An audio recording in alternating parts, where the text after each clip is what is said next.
Bonjour et merci Charles pour l'invitation. Pourquoi l'implantation d'anneaux intracornéens chez les patients avec l'arthrose? Je crois que parce qu'ils nous permettent de remodeler la cornée en évitant les procédures invasives de la perte de la cornée. Parce que nous pouvons améliorer l'optique de l'œil, nous pouvons aussi améliorer la profil de la cornée, la réfraction, nous pouvons avoir mieux performance optique, plus opératoire avec les limites et lentilles de contact souple, rigide ou jumelé. Les traitements d'anneaux intracornéens sont un système complet et polyvalent pour traiter la déformation de la cornée, un dispositif implantable aussi spécifiquement pour la réduction de l'extasie dans la plupart des cas, ainsi que réduire les erreurs et la réfraction chez le patient avec la réforme. Aujourd'hui, c'est bien connu les indications et les contre-indications des anneaux. Vous pouvez voir ici l'histoire évolutive de Kerarin, et en 2015, arrive le Kerarin asymétrique que je vais parler. Vous pouvez voir ici le Kerarin SD. Et dans ces dernières semaines, Medifax a présenté les nouveaux anneaux, Kerarin AS pour son optique 6. Je n'ai pas aucune expérience, mais je commence avec les nouveaux la prochaine semaine. Les standards, les Kerarin standards sont bien connus, comme j'avais dit. Et pour commencer avec la symétrie, les Kerarin asymétriques, les AS peuvent être utilisés dans tous les cas où nous pouvons observer une asymétrie de la courbure de la cornée. J'ai beaucoup d'expérience avec les zones optiques de dessin, mais je travaille avec les inner diamètres à 5.4, et l'épaisseur c'est progressif. Vous avez deux modèles, 150, 250 et 200, 300. La direction de l'augmentation de l'épaisseur dans les sens horaires et dans les sens anti-horaires, et la flèche indique la direction de progression de l'épaisseur. Vous pouvez voir, il existe deux modèles, comme j'avais dit, différents pour les horaires et anti-horaires. Et dans les deux modèles, nous pouvons avoir les 150 et les 250, comme ça, dans un moment, 200 microns et 300 microns. L'épaisseur progressive du Kerarin AS produit un effet d'aplatissement progressif, ce qui permet un meilleur traitement sur en fonction des besoins de chaque patient.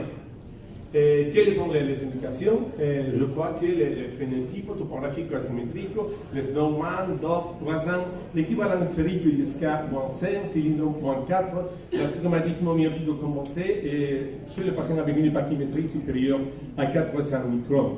Nous pourrions avoir besoin de deux anneaux. Normalement, les 60-70%, nous travaillons seulement avec un anneau, mais pour exemple, la phénotype Snowman, normalement, nous travaillons avec deux. Vous pouvez voir ici notre nomogramme. Et en cas d'astigmatisme supérieur à 3 dioptries, nous implantons le deuxième segment supérieur Kerarin SI5 de 90 en 20 ou 160 degrés. Mais normalement, comme j'avais dit, dans les phénotypes Snowman, nous implantons deux anneaux. Vous pouvez voir ici quelques cas cliniques avec deux segments asymétriques ou avec la combinaison d'un asymétrique avec une autre standard. On peut obtenir un important changement topographique réfractif et l'amélioration de l'acuité visuelle.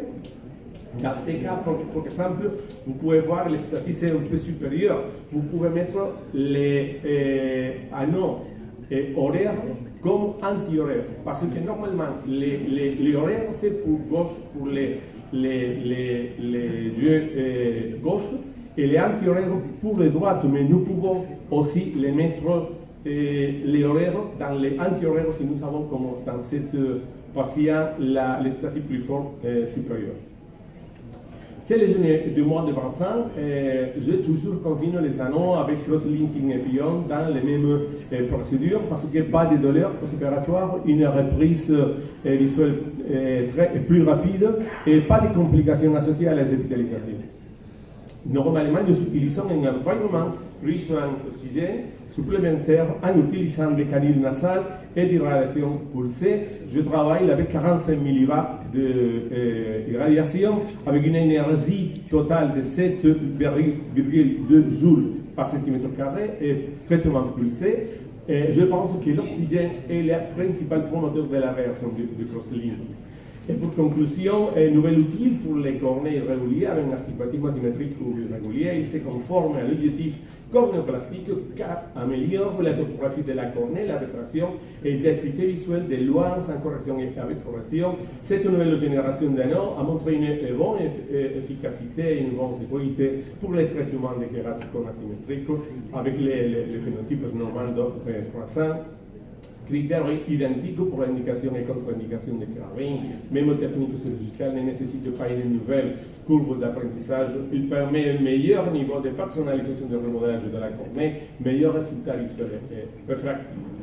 L'insertion de ce plan cornéen, à notre point de vue, en général, les examens asymétriques en particulier, permet une certaine réhabilitation visuelle pour de nombreux patients.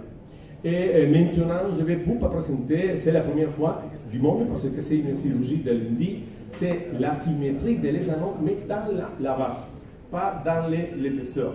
C'est le premier qui s'est implanté dans le monde, et vous pouvez voir une asymétrie dans la base de 1200 au final, et dans l'entrée, c'est simplement 600 microns. Et c'est progressif l'épaisseur de la base. Et c'est les mêmes idées que la symétrie de l'épaisseur. Et un point plus personnalisé notre traitement. Vous pouvez voir ici la topographie préopératoire et c'est de lundi et c'est la topographie de le mardi, acuité visuelle, c'est trop beau, sans correction et avec correction. Intraset, c'est le nom, c'est une compagnie qui commence la distribution aussi à la France, je crois qu'aujourd'hui peut-être. Et je vais vous montrer la spécificité de l'anneau. Commence avec une base de 600 microns et finit avec une base de 1200 microns et les apex de 600 microns. C'est les deux modèles qu'il y avait aujourd'hui dans le monde. Je crois que les anneaux asymétriques vers une personnalisation de traitement. J'ai beaucoup d'expérience aussi avec les traitements guidés par topographie avec la plateforme Mosaic d'Avedro. Et j'avais commencé à faire l'idée d'avoir grand tunnel, par exemple, pour les anneaux de SI6. J'ai fait un grand tunnel parce que je pense que la fibrose qui fait les tunnels, si nous, par exemple, les inner diamètre est 6 mm, les outer diamètre 7,5 et l'anneau c'est seulement 800 microns. Mais la petite fibrose qui c'est pour l'utilisation de l'effet dans les tunnels, c'est l'idée pour commencer à faire les anneaux avec une progressive